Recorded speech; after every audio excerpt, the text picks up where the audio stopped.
Why? They are telling that mainly the Minister Prahlad Joshi has told that this is a Nakali Gandhi's congress. Look, people like Prahlad Joshi don't understand the ethos of Mahatma Gandhi. They don't understand the ethos and essence of the Congress party. They don't understand that the Congress party was born out of the freedom struggle. We fought for India's independence. We are the architects of modern India. We gave a call for peace and harmony in this country. We have had presidents like Mahatma Gandhi himself, whose centenary we are here to celebrate when he took over the presidency in Belgaum. We are extremely privileged and honored and humbled to be a part of the party which was once presided over by the Mahatma himself. To have had leaders like Jawaharlal Nehru, Sardar Patel, Subhash Chandra Bose and various other people, we feel extremely privileged and extremely honored. And so the BJP can say what it has to, but it doesn't really matter. Madam देखिए, अभी का जो स्थिति है, हमारा पूरा Indian reason के ऊपर एक ईस्टर्ली वेव आ रही है. वो ईस्टर्ली वेव काफी डीप है और डीप होने के साथ साथ मॉइस्चर वो बे ऑफ बंगाल से पूरा सेंट्रल नॉर्थ वेस्ट इंडिया का भी सदर्न पार्ट्स, इन सभी जगह में मॉइस्चर काफी आ रही है. ये मॉइस्चर आने से हमारा धीरे धीरे अभी टेम्परेचर्स बढ़ने की संभावना है. और इसी के साथ एक और पश्चिम विक्षोभ आपका 60 डिग्री ईस्ट पे है, इसका जिसका क्लाउडिंग अभी आप देख रहे हैं. और यही सिस्टम आपका धीरे धीरे ईस्ट की तरफ मूव करेगा. जब भी ये वाला सिस्टम ईस्ट की तरफ जाएगा और ईस्टर्ली वेव जो बनके यहाँ पर स्ट्रेंथन करेगा, दोनों का इंटरेक्शन होगा आज रात से लेके कल रात तक. तो आज रात से ही हमारे उम्मीद है कि आज शाम से हमारी उम्मीद है कि थंडरस्टॉर्म एक्टिविटी शुरू हो जाएगा, खासकर पूर्वी राजस्थान, नॉर्थ वेस्ट मध्य प्रदेश और थोड़ा बहुत साउथ वेस्ट उत्तर प्रदेश में.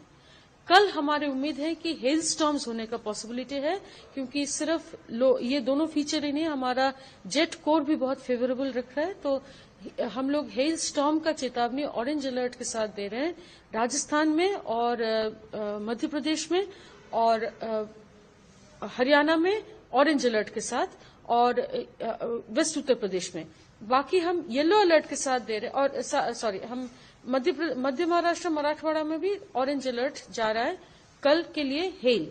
और साथ में गस्टी विंड्स भी रहेगी, आपका 30 से 40 किलोमीटर प्रति घंटे का विंड्स चलने का उम्मीद है. साथ ही साथ हमारा नॉर्थ वेस्ट इंडिया, बाकी पूरा नॉर्थ वेस्ट इंडिया में थंडरस्टॉर्म एक्टिविटी कल बहुत बढ़ने की संभावना है. रेन भी होगी, मतलब पूरा आपका हिमाचल प्रदेश, उत्तराखंड, पंजाब, वेस्ट राजस्थान, इन सभी इलाके में, छत्तीसगढ़, विदर्भ, इन सभी में हमारा उम्मीद है कल थंडरस्टॉर्म एक्टिविटी रहेगा.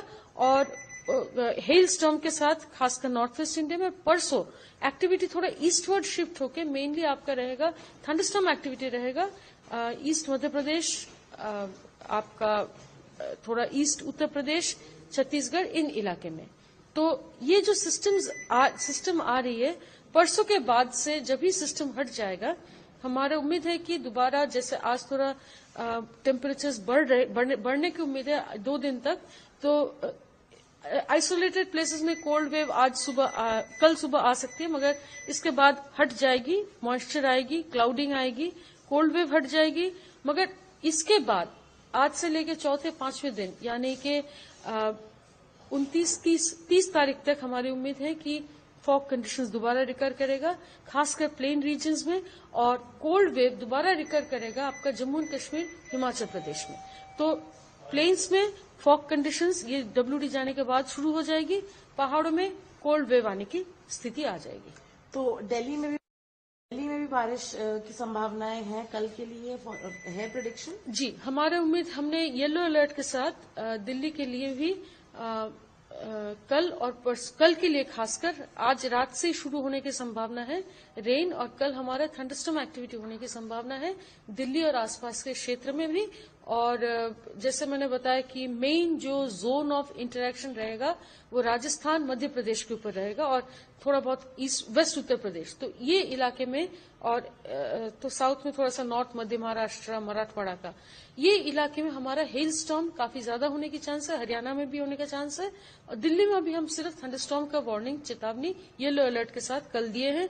उसके आगे हमारा दिल्ली के लिए थोड़ा बहुत थंडरस्टॉर्म परसों के लिए दिए है, मगर उसके बाद फॉग का भी moderate to dense shallow to moderate fog और थोड़ा डेंस फॉग भी होने का संभावना है। इसके चलते हम लोग 29-30 तारीख को ये 29 तारीख को हमने येलो अलर्ट फॉग के लिए दिए हैं। तो टेम्परेचर तब डिक्रीज होने के चांसेस हैं 29 तारीख से? 29 तारीख से टेम्परेचर गिरने की संभावना है। इनफैक्ट 28-29 तारीख को कल जैसे हम लोग थंडरस्टॉर्म्स के लिए चेतावनी दे रहे हैं, परसों हम लोग कोल्ड डे का कंडीशंस, मतलब वेदर अभी बहुत चेंज होने वाली है। एक तो पहले थंडरस्टॉर्म आएगी, थंडरस्टॉर्म जाने के बाद जैसे क्लाउड रहेगा तो कोल्ड डे, दिन के तापमान कम हो जाएंगे। उसके बाद कोल्ड, अभी फॉग का हम चेतावनी दे रहे हैं। कोल्ड वेव बहुत स्पेसिफिक है तो हम नहीं बोल रहे, मगर मिनिमम टेम्परेचर्स भी उसके बाद गिरने शुरू करेंगे। Thank you ma'am. कांग्रेस के बयानों से, कांग्रेस के एक्शन से ये बिल्कुल साफ हो गया है कि दिल्ली के चुनाव के लिए कांग्रेस ने भारतीय जनता पार्टी से साठगांठ कर ली है। ये बिल्कुल साफ हो गया है। कल कांग्रेस के एक बड़े नेता अजय माकन जी कहते हैं अरविंद केजरीवाल जी एंटी नेशनल है। मैं कांग्रेस पार्टी से पूछना चाहती हूं, आपने आज तक भारतीय जनता पार्टी के किसी भी नेता के खिलाफ ऐसा आरोप लगाया क्या? उन पे ये सवाल उठाए क्या? नहीं उठाए। लेकिन आज कांग्रेस पार्टी आम आदमी पार्टी पे, अरविंद केजरीवाल जी पे एंटी नेशनल होने के आरोप लगा रही है। दूसरा उनका जो कृत है, कल कांग्रेस पार्टी ने अरविंद केजरीवाल जी के खिलाफ और मेरे खिलाफ एक एफआईआर दर्ज कराई। क्यों? बीजेपी के खिलाफ क्या आज तक कांग्रेस ने कोई कंप्लेंट करी है, कोई एफआईआर करवाई है? नहीं करवाई। लेकिन आम आदमी पार्टी के नेताओं के खिलाफ करवा रहे हैं। तीसरी बात, हमें आधिकारिक सूत्रों से पता चला है कि कांग्रेस के जो प्रत्याशी हैं उनका चुनाव का खर्चा भारतीय जनता पार्टी से आ रहा है। भारतीय जनता पार्टी कांग्रेस के प्रत्याशियों की फंडिंग कर रही है।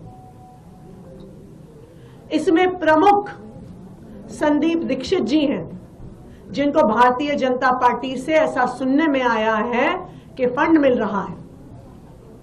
इनमें प्रमुख फरहाद सूरी हैं, जो जंगपुरा से चुनाव लड़ रहे हैं और सुनने में आया है कि उनको भारतीय जनता पार्टी से करोड़ों में फंड आ रहा है। तो आज हम कांग्रेस पार्टी से ये पूछना चाहते हैं कि वो दिल्ली में भारतीय जनता पार्टी को क्यों चुनाव लड़वा रहे हैं। अगर उन्हें आम आदमी पार्टी से दिक्कत है, अगर उन्हें लगता है हम एंटी नेशनल हैं, तो लोकसभा चुनाव में उन्होंने गठबंधन में चुनाव क्यों लड़ा? क्यों अरविंद केजरीवाल से प्रचार करवाया? यह बिल्कुल साफ हो गया है कि दिल्ली के चुनाव में कांग्रेस के दिल्ली के नेताओं ने भारतीय जनता पार्टी से साठगांठ कर ली है। आम आदमी पार्टी को हराने के लिए साठगांठ करी है, भारतीय जनता पार्टी को जिताने के लिए साठगांठ करी है।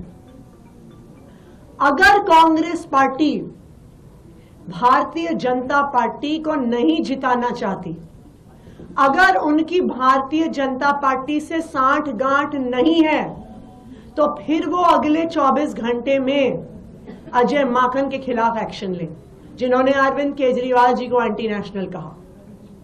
वो यूथ कांग्रेस के नेताओं के खिलाफ एक्शन ले, जिन्होंने अरविंद केजरीवाल जी और मेरे खिलाफ एफआईआर दर्ज कराई। कांग्रेस के नेता दिल्ली वालों को बताएं कि संदीप दीक्षित जी, फरहाद सूरी जी का चुनाव लड़ने का पैसा कहां से आ रहा है। और अगर कांग्रेस पार्टी अपने नेताओं के खिलाफ एक्शन नहीं लेती है, तो फिर आम आदमी पार्टी इंडिया गठबंधन के बाकी सभी घटक दलों से बात करेगी कि कांग्रेस पार्टी के साथ अब एक अलायंस में नहीं रहा जा सकता, क्योंकि ये साफ हो गया है कि कांग्रेस पार्टी दिल्ली में भारतीय जनता पार्टी को चुनाव लड़वाने और चुनाव जिताने का प्रयास कर रही है। बेहद खुशी है कि फिर एक बार महिला एवं बाल विकास विभाग का आज चार्ज मैंने लिया है। राज्य के हमारे मुख्यमंत्री देवेंद्र जी फडणवीस साहब, उप मुख्यमंत्री शिंदे साहब और हमारे नेता उप मुख्यमंत्री अजित दादा के नेतृत्व में जो ये महायुति की सरकार है, उन्होंने पिछले 2-2.5 साल में भी राज्य को उन्नति के और आगे ले जाने के लिए प्रयास किया है और यही हमारा इस बार भी यही प्रयास रहेगा। और मैं मंत्री की ओर से यही कोशिश करूंगी कि मेरा जो विभाग है वो ज़्यादा से ज़्यादा महिला एवं बालकों के लिए काम करे और उनके लिए कुछ अच्छे आगे जाके और निर्णय लेने की भी हमारी जो कोशिश है उसे सपोर्ट हमारे सीएम और डीसीएम्स का मिलेगा। इस बात की मुझे I am confident about. Sir ma'am, दूसरी तरफ देखने गए तो लाडली बहन का जो पैसे थे वो कब तक आ जाएंगे, क्या कहेंगे? दिसंबर महीने का जो डीबीटी का प्रोसीजर है वो हमने 2 दिन पहले शुरू किया है और महिलाओं को उसका जो लाभ है, जो लाभार्थी है, उनको मिलना शुरू हो गया है। इस मंथ एंड के पहले दिसंबर का जो लाभ है वो उनके अकाउंट तक पहुंचाया जाएगा। दिन ब दिन महाराष्ट्र में बलात्कार की घटना सामने आ रही है। सरकार बोल के क्या स्ट्रैटेजी प्लान है, क्या इसको कड़क कार्रवाई करने के लिए कुछ स्ट्रैटेजी? जी बिल्कुल, राज्य के हमारे मुख्यमंत्री फडणवीस साहब है, दोनों उप मुख्यमंत्री है, हम भी विभाग के जो सारे मंत्री हैं, हमारी भी कोशिश यही रहेगी कि ज़्यादा से ज़्यादा जो महिलाओं के अत्याचार के जो इंसिडेंसेस हो रहे हैं उनमें जो आरोपी है उन्हें ज़्यादा से ज़्यादा कड़ी जो पनिशमेंट है वो दी जाए। आज 2-3 दिन में जो घटनाएं भी हुई है, हमने भी उनके जो फैमिली है उनके साथ भी हमारा कांटेक्ट कंटिन्यूस शुरू है और जो भी जुडिशियल प्रोसीजर है, लीगली प्रोसीजर है, उसकी भी शुरुआत हुई है। तो यही हमारा प्रयास रहेगा कि महिलाओं को ज़्यादा से ज़्यादा सुरक्षित जो है एटमॉस्फेयर मिलना चाहिए और उस तरीके से हम आगे भी काम बिल्कुल करते रहेंगे। मैम, ट्रांसजेंडर के लिए कुछ स्कीम लाने वाले थे, क्या है वो स्ट्रैटेजी प्लान? ट्रांसजेंडर का जो है वो सामाजिक न्याय विभाग जो हमारा है, डिपार्टमेंट सोशल जस्टिस डिपार्टमेंट जो है, उनकी तरफ से वो काम शुरू है। हम महिला एवं बाल विकास विभाग की ओर से तो हमने यही कोशिश की है कि जो महिलाएं हैं, बालक जो है, उनके लिए ज़्यादा से ज़्यादा जो पॉलिसीज़ है, महिला धोरण है, हम बाल धोरण भी अभी लाने वाले हैं, तो वो है। और ट्रांसजेंडर के लिए भी हमारी कोशिश रहेगी कि सोशल जस्टिस जो हमारा विभाग है, उनके जो मंत्री है उनसे मैं खुद भी उनसे बात करूंगी इस बारे में कि उनके लिए भी एक स्वतंत्र धोरण पॉलिसी आनी चाहिए। बाल धोरण पे क्या रहने वाला है?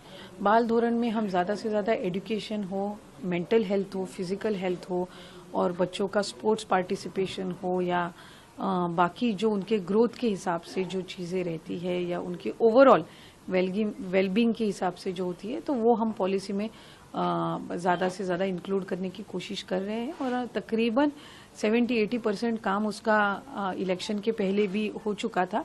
अभी जो फाइनल 25-30% जो काम है वो ज़्यादा से ज़्यादा 1-2 महीने में हम करके हम सोच रहे कि जल्द से जल्द वो बाल धोरण भी लाए। बयान आया कि कांग्रेस किसी को भी बड़ा नहीं होने देती। नेहरू गांधी परिवार बाबा साहेब अम्बेडकर को भी लेके कहा कि जिस तरह से बाबा साहेब अम्बेडकर को बड़ा नहीं होने दिया कांग्रेस परिवार, और इसको लेके और एक वीडियो जो एडिट करके डाला गया है अमित शाह का, उसको भी लेके कहा गया कि ये इस तरह से काम करते हैं। देखिए, यह एक ऐतिहासिक सच है कि डॉक्टर बाबा साहब अम्बेडकर जी एक बहुत ही प्रतिभाशाली राजनेता, चिंतक, विचारक थे, लेकिन कांग्रेस पार्टी ने बहुत जानबूझ करके उनको कम करने की कोशिश की, उनको दबाने की कोशिश की। जब देश आजाद हुआ तो वो नेहरू जी से कहीं से भी कम नहीं थे, लेकिन बार बार कांग्रेस पार्टी ने नेहरू जी के पूरे प्रतिभा और नेहरू जी के जो पूरी जो एक उनकी छवि है उसके सामने कोई खड़ा ना हो, इसका ख्याल रखते हुए जानबूझ करके डॉक्टर बाबा साहब अम्बेडकर जी को दबाने की कोशिश की। आप सबको पता है कि 2 चुनाव जिसमें कांग्रेस पार्टी ने अपने कैंडिडेट खड़े करके उनको पराजित कर दिया था, और जो जिस तरीके से हिंदू कोड बिल पे वो इस्तीफा देकर निकल गए थे 1951 में, ये सच नहीं है कि वो उस समय के हिंदू महासभा के लोगों के विरोध से क्षुब्ध होकर के निकले थे। सच ये है कि हिंदू कोड बिल के ऊपर नेहरू जी अपनी भूमिका स्पष्ट नहीं कर पा रहे थे। शायद वो इस बात को लेकर के घबरा रहे थे कि अगर हिंदू कोड बिल पास हो गया तो इतिहास में डॉक्टर अंबेडकर इसके लिए जाने जाएंगे, और आखिरकार यही हुआ। उन्होंने रिजाइन कर दिया। उसके 1-2 साल बाद पंडित नेहरू ने इसको पास करवाया, हिंदू कोड बिल को।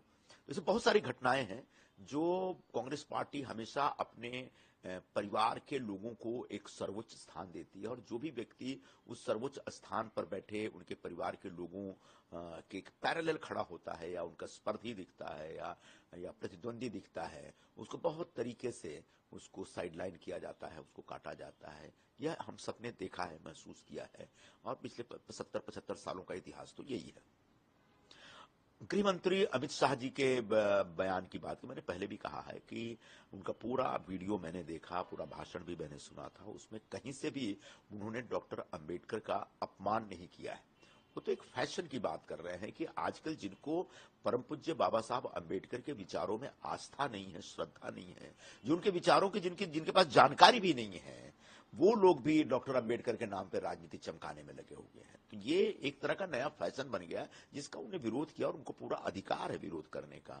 लेकिन भारतीय जनता पार्टी हो या शिवसेना हो या इस देश का हर पॉलिटिकल वर्ग हो, वो सभी के सभी लोग, हम लोग डॉक्टर अंबेडकर के प्रति बहुत श्रद्धा रखते हैं। उनका एक जबरदस्त योगदान है। भारत के जो पिछड़े हुए तबके, खासकर जो दलित वर्ग था, जो वंचित वर्ग था, उस वर्ग को उसका अधिकार दिलाने के लिए उन्होंने पूरी उम्र जो लड़ाई लड़ी है, उस लड़ाई का कोई हिसाब किताब नहीं हो सकता, उसको कोई उसके बराबर कोई खड़ा ही नहीं हो सकता। और ऐसे भारत के एक सपूत को, महामानव को हम सब श्रद्धा से नमन करते हैं। और कांग्रेस पार्टी ने जिस तरीके से गृह मंत्री जी के बयान को तोड़ फोड़ करके एक गृह मंत्री को और पूरे भारतीय जनता पार्टी को बदनाम करने का षड्यंत्र चला रखा है, उससे और कुछ नहीं, कांग्रेस पार्टी धीरे धीरे एक्सपोज हो रही है। क्योंकि अब इसी बहाने रोज निकल के आ रहा है कि कांग्रेस ने डॉक्टर अंबेडकर को उनके जीते जी कितना कष्ट दिया था और कितना सताया था। काउंटर नहीं कर पाया, और ये 6 महीने में भारतीय जनता पार्टी ने ओडिशा के हित में कोई काम नहीं किया, बल्कि सामान्य की नवीन बाबू बड़े आदमी, वो अपना बयान रखे हैं, शायद किसी ने लिख के दे दिया होगा, उन्होंने पढ़ा होगा, क्योंकि उनको ध्यान में नहीं है। उन्हीं की जो इस बार चुनाव की खर्चा उन्होंने पार्टी की ओर से चुनाव आयोग को डिपॉजिट किया है, उसमें से उनकी पार्टी सोशल मीडिया में कितना पैसा खर्चा किया है उसकी विवरण उन्होंने दिया है। शायद नवीन बाबू निश्चित रूप में उसको दिखे नहीं होंगे। दिखे रहते तो इस प्रकार की बात, उनको जो झूठ बात उनकी इतने बड़े आदमी की मुंह पे कहलवाया जाता है, जो लोग उनकी पार्टी को चलाते हैं पीछे रह के, शायद उन्होंने नवीन बाबू को सही बात नहीं बताया होगा। बाकी रहा क्या उड़ीसा के लोगों ने जो जनादेश दिया उसको नवीन बाबू अस्वीकार करते हैं? क्या उनकी नाकामी के ऊपर उड़िया लोगों को एक प्रजातांत्रिक अधिकार जाहिर करना ये उचित नहीं था? प्रजातंत्र में चुनाव जीत हार तो लगे रहता है, अच्छे काम करेंगे तो जीतेंगे, लोगों की विश्वास नहीं रहेगा तो हार भी जाएंगे, उसमें क्या बड़ी बात है? प्रजातांत्रिक होनी चाहिए देश की प्रजातंत्र को, प्रक्रिया को 75 साल हो गया, हार जीत तो सहज रूप से लेनी चाहिए। बाकी किसने कितना काम किया नहीं किया ये तो लोगों के सामने तुझकी 1 दिसंबर की घटना है जब एक मामला रजौरी गार्डन थाने के संज्ञान में आया था, जिसमें कि एक 4 साल की बच्ची मिसिंग पाई गई थी। उस पर तुरंत संज्ञान लेते हुए एक किडनैपिंग का मुकदमा थाने में दर्ज किया गया और साथ ही साथ टीम का गठन किया गया उस पर कार्य करने के लिए। शुरू के 2-3 दिन में हमें बहुत ज्यादा उसमें कोई प्रोग्रेस होती हुई नहीं दिखी, तो फिर उसके बाद हमने ASTU, that is anti human trafficking unit, और स्पेशल स्टाफ उनको भी इन्वॉल्व किया, क्योंकि मामला बहुत ही सेंसिटिव नेचर का था।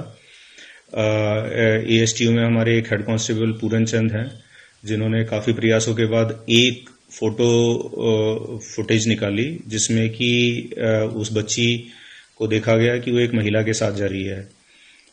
उससे बहुत सारे रास्ते हमारे पास खुले। उसके बाद कई टीमों का गठन करके हमने कई 100 कैमरे इसमें स्कैन किए और उनकी मूवमेंट को ट्रैक लगातार हम करते रहे कि बच्ची को किधर से लेके गई है वो महिला।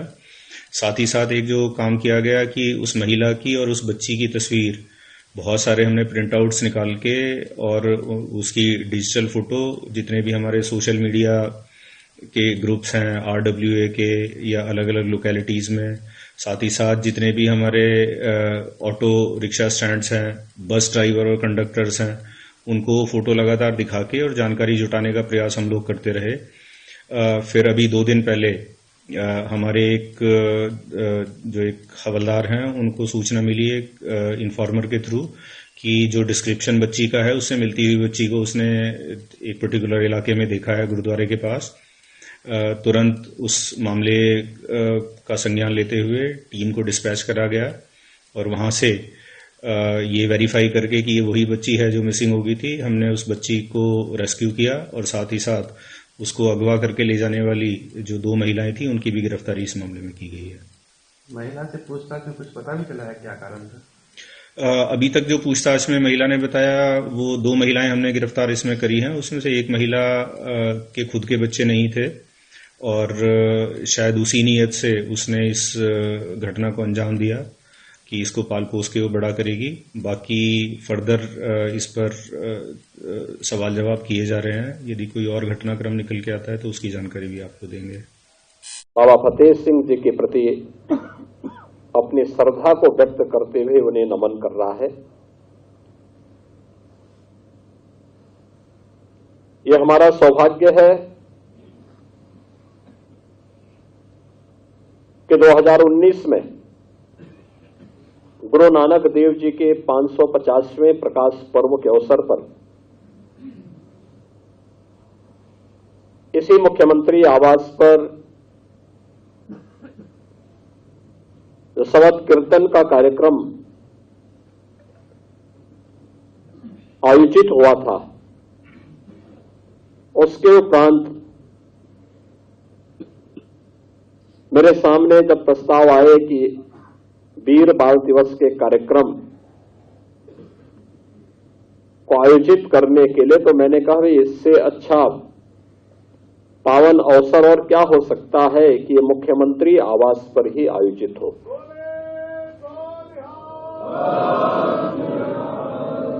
और 2020 से लेकर के लगातार 20, 21, 22, 23 में आयोजन मुख्यमंत्री आवास पर होते होते आज यह पूरे देश का आयोजन हो गया है।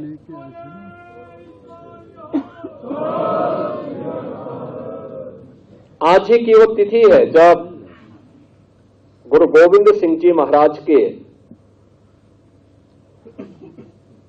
2 साहबजादे बाबा जोरावर सिंह, बाबा फतेह सिंह वजीर खां के हाथों दीवानों में चुने गए थे। चमकौर के युद्ध में 2 बड़े साहबजादे बाबा अजीत सिंह, बाबा जुझार सिंह। रोपिएगा बबूल, खाइएगा खजूर, क्या उम्मीद करिएगा? न्याय की उम्मीद बिहार में कहाँ होगी? बाबा साहब अम्बेडकर पर इतनी बात, आज उन्हीं के कारण, उन्हीं के संविधान और उनके विचारों के कारण ये लोकतांत्रिक मूल्यों पर धरना दे रहे हैं। और कानून नाम की चीज डबल इंजन की सरकार है। एक तो रोजगार नहीं दिया, एक तो नौकरी नहीं दी। ये तो बीपीएस एक 2 करोड़ का नौकरी का क्या हुआ? दूसरी तरफ आप आरक्षण खत्म कर रहे हैं बाबा साहब का। तीसरी तरफ आप वैकेंसी नहीं निकालते हैं, न रेलवे की न किसी चीजों की। कुछ वैकेंसी निकलती भी है कभी कभी, यूपीएससी, एसएससी, बीपीएससी, उस पर भी आप उसको बेचते हैं। उसको पूरा का पूरा क्वेश्चन आउट हो जाता है, हर क्वेश्चन आउट होता है। आप इसको उठा करके देखिए ना, तो बच्चे का डिमांड है कि री एग्जामिनेशन। आप 12,000 एक पर आप 20,000 का मार्कशीट है, एक जगह आप कह रहे हो कि 4 तारीख को मैं री एग्जामिनेशन लूंगा। आधार वही है कि 4 मिनट लेट इनको क्वेश्चन मिला। सभी सेंटरों पर 18 minute, 20 minute, 10 minute, 30 minute late centre मिला है। कहीं क्वेश्चन ले लिए गए हाथ से, फिर दूसरा क्वेश्चन दिया गया। नॉर्मलाइजेशन का जो मुद्दा है, जो सेम प्रैक्टिस कोचिंग का था, उसी क्वेश्चन को आप लेके वहां दे दिए। फिर 12,000 का जो आप लेंगे सेम प्रैक्टिस में, यदि आप एग्जाम ले रहे हैं तो 4 लाख बच्चे हमारे मर जाएंगे। तो ये अपने मरने के अपने को जिंदा रखने के लिए तो लड़ेगा, इनके एग्जिस्टेंस और लाइफ का सवाल है। तो आप रात में गुंडाई करती है पुलिस, आकर के उठा के लेके चला गया काले स्कॉर्पियो पर, सिविल ड्रेस में आकर के बड़ी मार मारा, कल बच्चों पर मारा, बेटियों को कल मारा, हाथ तोड़ दी गई। सरकार के जो लोग हैं क्यों नहीं आके बात करते? भैया सरकार के लोग सब हमाम में नंगे, हट डाल पर उल्लू बैठा, अंजामे गुलिस्ता क्या होगा। जिस चोर को बीपीएससी का अध्यक्ष बनाया है उसको प्रोटेक्ट करेगा ना, और 1500 करोड़ की प्रैक्टिस है, ऊपर से नीचे तक ले रहे हैं और इसमें सारा सिस्टम इन्वॉल्व है।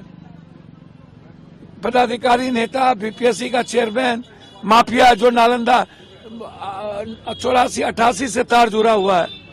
कब तक पेपर लीक आउट होगा भाई? कब तक आप बेचिएगा? कब तक आप मिडिल जीनियस बच्चों की जिंदगी तबाह करिएगा?